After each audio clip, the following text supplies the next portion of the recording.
আমি রোহিঙ্গার কাছ থেকে বিজনেস শিখেছি।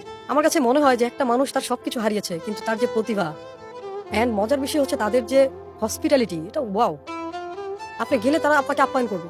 তাদের দোকানে যখন কেউ আসে তারা তাকে যে পরিমাণ সম্মানটা করে, আমার মনে হয় বাংলাদেশের দোকানিরা সেগুলো করে না, রেগে যায়। আমি তাদের মধ্যে বিজনেসম্যানের যে কোয়ালিটি এটা পেয়েছি, তাদের মধ্যে ইমোশন আছে। বিজনেসের মূল টপিক কি? আপনি কাস্টমারের ইমোশনে গ্র্যাপ না করলে তো বিজনেস হবে না। তারা এই কাজটা খুব ভালো করতে পারে। এই জন্য আমি বলি যে এত বাধা বিপত্তির পরে রোহিঙ্গার মধ্যে বিজনেসম্যান সত্তাটা রয়ে গেছে, যেটা অনেক বাঙালির মধ্যেই নেই। দাসত্বর মানসিকতা আমাদের। একটা দারুণ কথা বলেছেন, দাসত্ব মানসিকতা। মানে সবাই শুধু চাকরির পেছনে ছুটে বেড়াচ্ছে, চাকরি করবে তার লাইফ সেট হয়ে যাবে। আমি তো দিন শেষে দেখি না কারো লাইফ সেট হতে। সবচেয়ে মজার বিষয় হচ্ছে একটা বিষয় চিন্তা করেন, প্রত্যেকে কিন্তু বিজনেসম্যান। যে চাকরি করছে সেও কিন্তু বিজনেসম্যান, বাট অন্যের বিজনেস করছে সে এটা ভুলে গেছে যে আমি যে চাকরি করছি এটা তো কারো না কারো বিজনেস। আপনি চাকরিকে সেফ কিভাবে মনে করেন? এটা তো কারো বিজনেস, যে কোনো সময় বন্ধ হয়ে যেতে পারে। আপনি আরেকজনের বিজনেস আন্ডারে সময় দিচ্ছেন।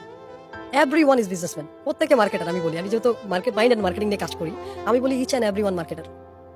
আপনি মার্কেটিং করতেছেন বাট আরেকজনের কোম্পানি, আপনারটা না। সো এটাতে আসলে কি হচ্ছে? দিন শেষে আপনি যেটা পাচ্ছেন সেটা খুবই সার্টেন অ্যামাউন্ট, আর যে মালিক সে কি পরিমাণ পাচ্ছে। অ্যাপেলের কথা যদি বলি, তাদের একজন এমপ্লয়ি অ্যাপেলকে ইনকাম করিয়ে দেয় মিলিয়ন মিলিয়ন ডলার।